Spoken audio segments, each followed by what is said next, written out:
ముచ్చటగా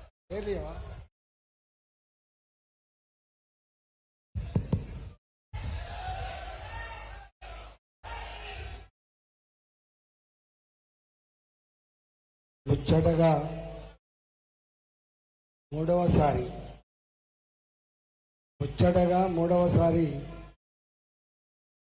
మోడీ గారు ప్రధానమంత్రి కాబోతున్నాడు. బీబీ పటేల్ కూడా మూడోసారి కదా.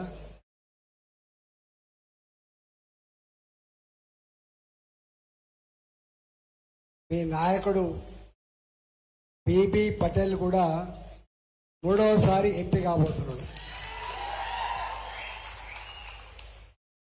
మిత్రులు బీబీ పటేల్ గారు, మరో మిత్రుడు గౌరవ శాసనసభ్యుడు వెంకటరమణారెడ్డి గారు, మాజీ శాసనసభ్యులు అరుణతార గారు, గంగారం గారు, పెద్దలు లక్ష్మారెడ్డి గారు,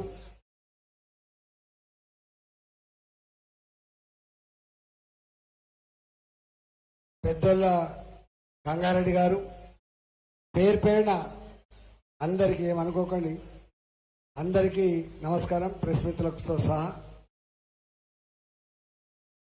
రేపు ఇక్కడ పోటీ చేసే పార్టీలు ఒకటి బీఆర్ఎస్ పార్టీ, రెండవది కాంగ్రెస్ పార్టీ. మనకు వ్యతిరేకంగా వినపడుతుందా? చూడు, వినపడుతుందానే. ఒకప్పుడు నేను, బీబీ పటేల్ అందరం టీఆర్ఎస్ పార్టీ. ఆనాడు కేసీఆర్ పదే ఒక మాట చెప్పేది, తెలంగాణ ప్రజల పట్ల, తెలంగాణ సమస్యల పట్ల నాకున్న నాకున్న కమిట్మెంట్ రాజశేఖర్ రెడ్డికో చంద్రబాబు నాయుడుకో ఉంటుందా అని చెప్పేవాడు. నిజమే. నిజామాబాద్ జిల్లా, ఇది నిజామాబాద్ జిల్లా కాబట్టి మొట్టమొదటిగా ఆ మాటకు పులకించి ఆ మాటను అమలు చేసిన జిల్లా నిజామాబాద్ జిల్లా. ఇవాళ కేసీఆర్ వచ్చి ఆ మాట మాట్లాడతాడా? ఆయనకు అర్హత లేదు, హక్కు లేదు.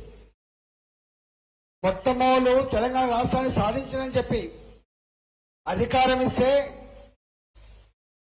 కొత్త కదా, కొన్ని అయినాయి కొన్ని కాలేదని చెప్పి మనం తృప్తిపడి రెండవసారి కూడా అధికారం ఇచ్చాం. రెండవసారి అధికారం ఇచ్చిన తర్వాత కళ్ళు నెత్తికెక్కి అహంకారం పెరిగిపోయి ప్రజల్ని మర్చిపోయిండు, కార్యకర్తలు మర్చిపోయిండు, చివరికి సహచర మంత్రులనే అవమానపరిచిండు, సహచర ఎమ్మెల్యేలు కూడా అవమానపరిచిండు. అందుకే పట్టుబట్టి జట్టు కట్టి ఇవాళ కేసీఆర్ ప్రభుత్వాన్ని ఓడగొట్టి, ఇప్పుడు ఇక్కడ అధికారం లేదు, ఢిల్లీకి పోయి ఏం చేస్తుంది పార్టీ? ఇక్కడ అధికారం ఉంటే కేసీఆర్ ఎంపీలతో మాట్లాడి తెలంగాణ కోసం ఈ సమస్యలున్నాయి, మీరు కొట్లాడమని చెప్తే ఓ పద్ధతి ఉండేది. కానీ ఇక్కడ అధికారం లేదు.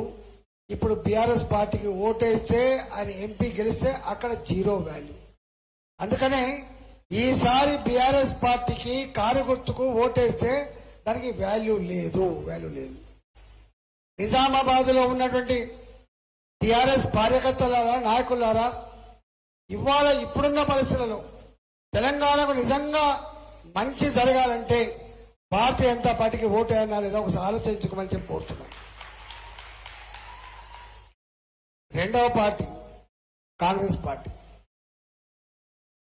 వాస్తవంగా చీమలు పెట్టిన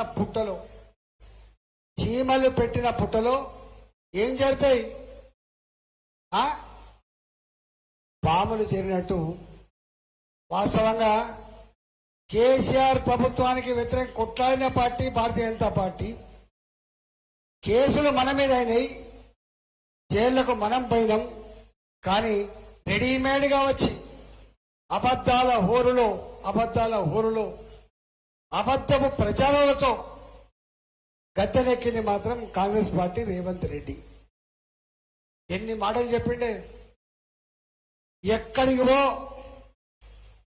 తెలంగాణ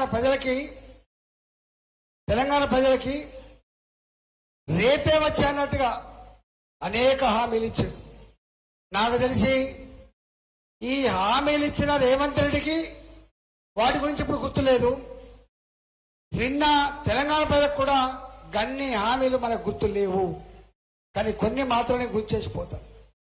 నేను రేవంత్ రెడ్డిని ఈ వేదిక నుంచి నేను డిమాండ్ చేస్తా ఉన్నా, ఎన్నికల ముందు మీరు ఇచ్చిన హామీలు ముఖ్యమంత్రి కాంగ్రెస్ సంతకం పెట్టి వెంటనే అమలు చేస్తానని చెప్పినావు కదా. ఇవాళ ఇప్పటికీ 4 నెలలు గడిచింది కదా, అమలు చేసే దమ్ము లేదు కదా. రేపు అమలు చేసేటువంటి దమ్ము నీకుందా అని చెప్పి నేను అడుగుతా ఉన్నాను. ఎందుకు అడుగుతున్నా అంటే, ఇవాళ నేను కూడా గతంలో అనేక సార్లు ఎమ్మెల్యేగా పనిచేసిన కాబట్టి, కేసీఆర్ గారి దగ్గర ఉన్నా కాబట్టి అడుగుతా ఉన్నా. కేసీఆర్ అనే వ్యక్తి ఏం చెప్పేటాడు? మాట ఇస్తే తప్పని వాణ్ణి, అవసరమైతే తల నరుక్కుంటే తప్ప వెనుకకు పోనివానని చెప్పేటోడు. తెలంగాణ ధనిక రాష్ట్రం, తెలంగాణ సంపద కొదవలేని రాష్ట్రం, రాజు తలుచుకుంటే దెబ్బలకు కొదవా అని చెప్పినటువంటి ముఖ్యమంత్రి ₹1,00,000 రుణమాఫీ చేస్తా అని చెప్పాడు. ఎప్పుడు చెప్పిండు? 2018 ఎన్నికల్లో తెలంగాణ రైతాంగానికి ₹1,00,000 రుణమాఫీ ఒకేసారి చేస్తా అని చెప్పిండు. కానీ 4.5 సంవత్సరాలు గడిచినా రైతులకు రుణమాఫీ చేసిండా? ఎందుకు చేయలే? డబ్బు లేకనా? రైతుల పట్ల ప్రేమ లేకనా? లేదా ఇచ్చిన మాట అమలు చేయదటువంటి అహంకారమా? దేని వల్ల? చివరికి ఓట్లకు పోతే ఊర్లకు రానియరని చెప్పి హైదరాబాద్ లో కొత్తగా నిర్మించిన రింగ్ రోడ్ అమ్ముకుంటే, హైదరాబాద్ ఉంటే హైటెక్ సిటీ భూములు అమ్ముకుంటే వచ్చిన డబ్బులు కడితే వడ్డీకి సరిపోయినాయి తప్ప అసలు మాత్రం రైతాంగానికి తీరిందా అని చెప్పి మిమ్మల్ని అడుగుతా ఉన్నాను. మొత్తం అప్పు తీరిందా? ఇవాటికి తీరలే. రెండవ మాట, తెలంగాణ విద్యార్థులారా, తెలంగాణ నిరుద్యోగ యువకులారా, మీ అమ్మ మీద మీ నాన్న మీద భారం పడకుండా నెలకు ఉద్యోగం వచ్చేంత వరకు ₹3,116 ఇస్తా అని చెప్పింది. ఇచ్చిండా? నా హుజరాబాద్ ఎన్నికల్లో ఒక్కొక్క దళిత కుటుంబానికి 15 లక్షల రూపాయలు చెప్పిన దళిత బంధు ఇస్తా అని చెప్పిండు. ఇవాళ ఈ కామారెడ్డిలో ఇచ్చిండా? ఎల్లారెడ్డిలో ఇచ్చిండా? ఎందుకు ఇవ్వలే? డబ్బులు లేవు కాబట్టి. ఆ విషయం రేవంత్ రెడ్డి తెలియదా? ఆ విషయం కాంగ్రెస్ పార్టీ తెలియదా? కానీ ఈయన అన్నాడు, ₹1,00,000 కరమేంటి? ఓ తెలంగాణ రైతులారా, నీకు బ్యాంకులో అప్పు ఉందా లేదా చూసుకో, 2 లక్షల వరకు వెంటనే బ్యాంకులో తీసుకో, నేను రాగానే మాఫీ చేస్తా అని చెప్పాడు. ఇవాళ ₹2 లక్షల వరకు రుణమాఫీ జరిగిందా? జరిగితే చేతులెత్తామని చెప్పుకోతా ఉన్నాను. జరిగిందా ఎక్కడైనా? నా ఆడబిడ్డలు ఇక్కడే ఉన్నారు. ఏం చెప్పిండు రేవంత్ రెడ్డి? ₹2,500 ప్రతి నెల ఉద్యోగికి ఎట్లయితే ఫస్ట్ వీక్ లో వస్తాయో మీకు కూడా వస్తాయని చెప్పిండు. అవునా? వచ్చినాయా మరి ₹2,500? ఇచ్చిండా? ఎప్పుడు ఇస్తాడో చెప్పిండా? రైతులకు ఇచ్చే 2 లక్షల రుణమాఫీ ఈయన కాదు కదా, ఈయన జేజమ్మ దిగచ్చినా కూడా అమలు చేయగలిగే సత్తా లేదు. ₹2,500 ఇవ్వగలిగే సత్తా రేవంత్ రెడ్డికి లేదని చెప్పి బాధ్యత చెప్తున్నా. ఎందుకంటే 44 లక్షల మందికి నెలకు ₹2,000 పెన్షన్ ఇవ్వడానికే ఇవాళ గ్రామాన లిక్కర్ షాపులు పెట్టి, బెల్ట్ షాపులు పెట్టి 45,000 లిక్కర్ అమ్మితే గాని పెన్షన్లు ఇవ్వలేని పరిస్థితిలో ఇప్పుడు ఉంటే, ఇవాళ ఈయనొచ్చి 1,50,00,000 మంది మహిళలకి ₹2,500 ఇవ్వాలంటే సంవత్సరానికి ₹40,000 కోట్ల కావాలి. కానీ 4,000 కోట్లు ఎక్స్ట్రా ఇచ్చే దమ్ము రేవంత్ రెడ్డికి లేదు. ఇదో అబద్ధం. మూడోది ఆటో నడుపుకుంటోళ్లకు 12,000 రూపాయలు ఇస్తానని చెప్పిండు. భూమి లేక రెక్కల కష్టం మీద బతికే వాళ్లకు 12,000 రూపాయలు ఇస్తానని చెప్పిండు. కళ్యాణ లక్ష్మి 1,00,000 రూపాయలు ఏం పిషాది తులం బంగారం ఇస్తానని చెప్పిండు. తులం బంగారం అదొక 75,000 రూపాయలు. ఇట్లా ఎన్ని హామీలు ఇచ్చిండో ఇవాళ ఆ హామీలన్నీ అమలు కావాలంటే 17 సీట్లలో గెలిపేయాలట. రాహుల్ గాంధీ ప్రధానమంత్రి అయితే ఇవన్నీ అమలైతాయని చెప్పి రేవంత్ రెడ్డి చెప్తాడు. అవుతుందా మరి? 17 సీట్లు కనుక రేవంత్ రెడ్డి గెలిపించి ఇస్తే రాహుల్ గాంధీ ప్రధానమంత్రి అవుతాడా? అవుతాడా? ఇది వస్తలేదే కాడా? మరి కానోడొచ్చి నాకు 17 సీట్లు గెలిపియండి, మంచి తరుణం మించిన దొరకదు, మీ హామీలన్నీ కూడా అమలు చేస్తా అంటాడు. అంటే ఎంత బ్రోకర్ మాటలు ఒకసారి చూడండి, ఎంత బ్రోకర్ మాటలు ఒకసారి చూడండి. ఇవాళ 40 సీట్లున్న కాంగ్రెస్ పార్టీ వస్తే ఇంకో 5-10 పెరుగుతుండొచ్చు, లేకపోతే తగ్గుతుండొచ్చు. ఇంకో జన్మకు కూడా రాహుల్ గాంధీ ప్రధానమంత్రి అయ్యేది లేదు, అక్కడి నుంచి డబ్బు తెచ్చేది లేదు, ఇక్కడ రేవంత్ రెడ్డి ఇచ్చేది లేదు. మీకు తెలుసో తెలియదో మొన్న రేవంత్ రెడ్డి సెల్ఫ్ గోల్ కొట్టుకున్నాడు. Self goal. నేను ఇవన్నీ ఇస్తా అంటే నమ్ముతున్నామో కానీ ఏం చెప్పిండు రేవంత్ రెడ్డి? శాసనసభలో బడ్జెట్ మీద రాష్ట్ర ఆర్థిక పరిస్థితి మీద ఒక వైట్ పేపర్ అని చెప్పి పెట్టి చిప్ప చేతికి ఇచ్చిండు కేసీఆర్ అంటాడు. నేనేదో లంక బిందెలు ఉన్నాయని చెప్పి వచ్చినా ఇక్కడ లంక బిందెలు దొరకలేదు, ఖాళీ కుండలు మాత్రమే దొరికాయని చెప్పిన వ్యక్తి రేవంత్ రెడ్డి. అవునా కదా? మీరు చూడండి. మరి ఖాళీ కుండలు ఉన్నటువంటి రేవంత్ రెడ్డి ఇన్ని డబ్బులు ఇచ్చేటువంటి ఆస్కారం లేదు. కాబట్టి ఇవాళ కేసీఆర్ ఒక కథ చెప్తుండేది. కేసీఆర్ ఎప్పుడు ఒక కథ చెప్పేది మనకు బాగా గుర్తు. సూది కథ. ఒక మేరైన ఊర్లో సూది పోగొట్టుకున్నాడు.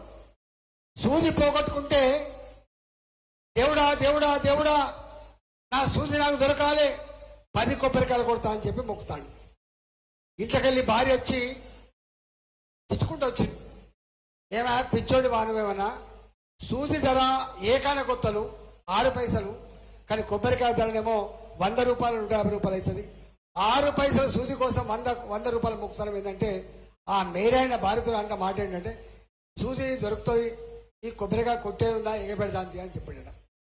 రేవంత్ రెడ్డి కూడా అధికారం అయితే రానివ్వు, వస్తే ఇచ్చేది ఉందా అని చెప్పేటువంటి ఆ సూది కథ గుర్తుకు తెచ్చిండు రేవంత్ రెడ్డి. గుర్తుపెట్టుకుని నేను అనుకున్నా రేవంత్ రెడ్డి ముఖ్యమంత్రి అయిన తర్వాత కేసీఆర్ ఏ తప్పులైతే చేసిండో ఆ తప్పులు చేయడమని చెప్పి మేమంతా ఆశపడ్డాం. కానీ గదే పని రేవంత్ రెడ్డి కూడా చేస్తాడు. ఇతర పార్టీల ఎమ్మెల్యేలని ఇవాళ ప్రలోభ పెట్టే ప్రయత్నం చేస్తున్నాడు. ఇతర పార్టీల నాయకులను బెదిరించే ప్రయత్నం చేస్తున్నాడు. మళ్ళీ గదే డబ్బుతో గదే మద్యంతో పార్లమెంట్ లో గెలవాలని చెప్పి ప్రయత్నం చేస్తున్నాడు. కానీ కేసీఆర్ కు ఏ గుణపాఠం మనం ఇచ్చినామో రేపు రేవంత్ రెడ్డి కూడా గదే గది పడతా అని చెప్పి ఇవాళ హెచ్చరిస్తా ఉన్నాం. అందువల్ల ఇవాళ కాంగ్రెస్ పార్టీకి ఓటేస్తే, బీబీ పటేల్ ఓటేస్తే చక్కగా మోడీ గారి దగ్గర పోతాడు. నా జైరాబాద్ పార్లమెంట్ కు ఈ రోడ్లు ఇవ్వండి, నాకు ఈ ఇండస్ట్రీస్ ఇవ్వండి, నా నిరుద్యోగ సమస్య పరిష్కరించమని చెప్పేటువంటి కోరే అధికారం బీబీ పటేల్ కు ఉంటుంది కాబట్టి తప్ప కాంగ్రెస్ పార్టీ ఎంపీకి అధికారం లేదు అని చెప్పి చేస్తారు. అందువల్ల ఇవాళ కాంగ్రెస్ పార్టీకి ఓటేసినా దాని వాల్యూ జీరో వాల్యూ. ఇవాళ ఎక్కడ చూసినా ఒకటే మోడీ మోడీ మోడీ మోడీ అంటారు. అమ్మ మీరు గ్రామాల వాళ్ళు ఎంతమంది ముఖ్యమంత్రులు చూస్తారు మీరు? ఎంతమందిని ప్రధానమంత్రులు చూస్తారు మీరు?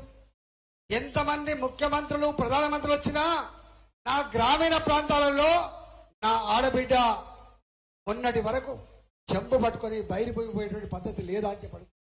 రోడ్ల పక్క పంటి రైల్వే పట్టాల పక్క పంటి ఇవాళ బాధతో పోయిన మాట వాస్తవం కదా. ఈనాటి ఆడపిల్లలు చదువుకుంటున్నారు. ఆ పిల్లలు ఊర్లలోకి వచ్చినప్పుడు వాళ్ళ ఫ్రెండ్స్ కనుక మన ఊరికి ఎప్పుడైనా వస్తే టాయిలెట్ కోసం వాళ్ళు బాధపడ్డ తీరు ఇంత అంత కాదు. కానీ ఏ ముఖ్యమంత్రి, ఏ ప్రధానమంత్రి ఆడపిల్లల గురించి కానీ ఆడపిల్లల సమస్య గురించి కానీ ఆలోచించలేదు. కానీ నరేంద్ర మోడీ గారు పేదింటి బిడ్డ కాబట్టి దేశంలో స్వచ్ఛ భారత్ తీసుకొచ్చి 12 కోట్ల ఇళ్లలో టాయిలెట్ కట్టించి మహిళల ఆత్మగౌరవాన్ని కాపాడిన బిడ్డ నరేంద్ర మోడీ గారు. ఎందుకు ఓటేస్తారు మోడీ గారికి? ఎందుకు ఓటేస్తారు? ఇవాళ తెక్కలే వేయండి ముఖ్యమంత్రి గాని నిజంగా గనక మోడీ గారి మాట వినుండి కేంద్ర ప్రభుత్వ సహకారం తీసుకొని ఉంటే ఇవాళ తెలంగాణలో ఒక్క పేదవాడికి కూడా ఇవాళ గుడిసెలుండే ఆస్కారం లేకుండే, ఒక పేదవాడు కూడా ఇలా కిరాయి ఉండేటువంటి ఆస్కారం లేకుండే, ప్రతి ఒక్కడికి మంచి ఇల్లు కట్టించేటువంటి ఆస్కారం ఉండే. కానీ మోడీ ఏంది, గీడి ఏంది, నేనుండగా దేశంలో ఏ ముఖ్యమంత్రి, ఏ ప్రధానమంత్రి కూడా ఆలోచన చేయని డబుల్ బెడ్రూమ్ల ఆలోచన నేనే చేసిన అని చెప్పి ప్రగల్భాలు పలికింది తప్ప కానీ పేదలందరికీ డబుల్ బెడ్రూమ్ మాత్రం కట్టియలే. మోడీ గారు 2,53,000 ఇల్లు ఇస్తే కేవలం కట్టింది 1,75,000, ఇచ్చింది మాత్రం 30,000 40,000 ఇచ్చిండు. మిగతా ఇళ్ళన్నీ కూడా దర్వాలు పిక్కబోతున్నారు, వైర్లు పిక్కబోతున్నారు తప్ప పేదలకు మాత్రం ఇల్లు రాలేదు. ఇవాళ మీకు హామీ ఇస్తా ఉన్నాం, మోడీ గారు ఇలాంటి పేదల పట్ల గౌరవం లేని ముఖ్యమంత్రి ఉండగాడ మేమే పేదలకు నేరుగా సొంత ఇంటికల నెరవేర్స్తాం, ఇల్లు ఇస్తామని చెప్పి తెలియజేసిండు. రేపు తెలంగాణలో పేదలకు ఇల్లు ఇచ్చే జిమ్మదార్ భారతీయ జనతా పార్టీ నరేంద్ర మోడీ తీసుకుంటారని చెప్పి మనం చేస్తాం. అమ్మా ఇవాళ మనకి ఇన్సూరెన్స్ స్కీమ్ వచ్చింది, జీవన జ్యోతి ఇన్సూరెన్స్ స్కీమ్ కావచ్చు, ఇంకొక ఇన్సూరెన్స్ స్కీమ్ కావచ్చు. 2 ఇన్సూరెన్స్ స్కీముల ద్వారా ఒకవేళ యాక్సిడెంట్ చచ్చిపోతే యాక్సిడెంట్ చచ్చిపోతే 4 లక్షల రూపాయలు వచ్చేటువంటి ఇన్సూరెన్స్ స్కీమ్ మోడీ గారు ఇచ్చారు. ఒకవేళ ఆరోగ్యం మంచిగా లేకపోతే చచ్చిపోతే ఇవాళ 2 లక్షల రూపాయలు ఇన్సూరెన్స్ ఇచ్చారు. ఈ 2 పాలసీలు పేదవాళ్లకు ఎంతో ఉపయోగపడుతున్నమాట వాస్తవం కాదా? రైతులకు రైతు బంధు ఉపయోగపడుతుంది, రైతు బీమా ఉపయోగపడుతుంది. రైతు చనిపోతే 5 లక్షల రూపాయలు వస్తున్నాయి. కానీ రైతు దగ్గర పనిచేసే కూలోళ్ళు చచ్చిపోతే మాత్రం 5 పైసల బిల్లు రాదు. కానీ ఇలా మోడీ గారు 335 రూపాయలు ఒక ఇన్సూరెన్స్, 24 రూపాయలు ఒక ఇన్సూరెన్స్, 2 ఇన్సూరెన్స్ ద్వారా 4 లక్షల రూపాయలు పేదవాళ్ళు చనిపోతే ఆ కుటుంబం అనాథ కాకుండా ఆదుకున్న వ్యక్తి నరేంద్ర మోడీ. అవునా కాదు? ఒకసారి ఆలోచించమని చెప్పుకుంటాం. ఇవాళ ఊర్లలో ఇంతకుముందు బ్యాంక్ అకౌంట్ ఉండకపోవు, ఎల్ఐసి పాలసీ ఉండకపోవు, మనకు హెల్త్ కార్డు ఉండకపోతుండే మనకు. కానీ మోడీ గారు వచ్చిన తర్వాత జన్ధన్ అకౌంట్తో ప్రతి వాళ్ళకి ఇవాళ బ్యాంక్ అకౌంట్ ఉన్నమాట. వాస్తవం కాదు? ఒకసారి చెప్పండి. ఒకనాడు 1000 రూపాయల నోటో 2000 రూపాయల నోటో పట్టుకొని కూరగాయలు పోతే ఆ 2000 రూపాయలు నోటు పట్టుకొని బస్ ఎక్కిపోతే చిల్లలు లేవని చెప్పి దించేసిపోయింది. కానీ వాళ్ళు ఎక్కడ కూడా నీ జేబుల పైసలు నేలేవా, నీకు 2000 రూపాయల నోటు ఉందా, 200 రూపాయల నోటు ఉందా, నీ 10 పైసల వస్తువు కొంటావా, 50 పైసల వస్తువు కొంటావా, ఎక్కడ కూడా చిల్లరతో సంబంధం లేకుండా డబ్బులు పట్టుకపోయే ఆస్కారం లేకుండా ఇవాళ ఫోన్ పే గూగుల్ పేతో వ్యాపారం జరుగుతున్నమాట. వాస్తవం కాదా? నా ఆడబిడ్డలు జామకాయలు అమ్ముకునే తల్లి, కంకులు అమ్ముకునే తల్లి, ఇవాళ చేపలు అమ్ముకునే తల్లి, చికెన్ అమ్ముకునే తల్లి, ఎక్కడివో చదువు రాకపోవచ్చు కానీ వాళ్ళు మాత్రం బ్యాంక్ అకౌంట్ల ద్వారా, ఫోన్ పేల ద్వారా, గూగుల్ పేల ద్వారా ఇవాళ బిజినెస్ చేసుకుంటున్నటువంటి నా ఆడబిడ్డలకు కారణం నరేంద్ర మోడీ. అవునా కాదా? ఆలోచన చేసుకోమని చెప్పి ఎక్కర్లేదు. మన ప్రతి కూరగాయల దగ్గర ఫోన్ పే ఉందని చెప్పి మిషన్ కనబడుతుంది. అందువల్ల మొన్న ప్రతి ఊర్లో ఒక దేవుడు ఉంటాడు. దేవుడు లేని ఊర్లు ఉంటాయా ఎక్కడన్నా? ఊర్లలో ఊరి దేవుడు వచ్చిన తర్వాత కులదేవతలు కూడా పెట్టుకుంటాం మనం. ఇది ఎల్లమ్మ గుడి, ఇది పెద్దమ్మ గుడి, ఇది పోషమ్మ గుడి అని పెట్టుకుంటాం. అట్లా ఈ దేశానికి మనం అందరం ఆరాధించే 2 దేవాలయాలు ఉంటాయి. ఒకటి రాముడి దేవాలయం, రెండవది కృష్ణుడి దేవాలయం. పరాయి దేశస్తులు దాడి చేసి ఏ అయోధ్య నగరంలో అయితే రాముడు పుట్టిండో ఆ అయోధ్య నగరంలో ఉన్నటువంటి రామాలయాన్ని ఆనాటి పాలకులు విధ్వంసం చేస్తే 500 ఏళ్లుగా అనేక మంది కొట్లాడిండ్రు. మా గుడి లేకపోవడం వల్ల మా దేశానికి మంచి జరుగుతలేదు, అరిష్టం జరుగుతుంది, మా దేవుని గుడి నిర్మాణం చేయమని చెప్పి కొట్లాడితే 100 మంది చనిపోయిన్రు, 1000 మంది జైలులో పడ్డారు. కానీ ఎవడు ఆ శాసనం చేయలే. మోడీ గారు వచ్చిన తర్వాత అయోధ్యలో 3 సంవత్సరాల కాలంలోనే రామాలయాన్ని కట్టించి ప్రతి ఇంటికి ప్రతి గల్లీకి అక్షింతలు పంపించి నా ప్రజలు చల్లగుండాలని చెప్పి, నా ప్రజలు చల్లగుండాలి, నా ప్రజలు గొప్పగా జీవించాలని చెప్పి ఇవాళ దేవుణ్ణిచ్చిన మహనీయుడు నరేంద్ర మోడీ. అవునా కదా ఒకసారి చెప్పండి. ఇదిగో కట్టకపోయా కాంగ్రెస్ పార్టీ.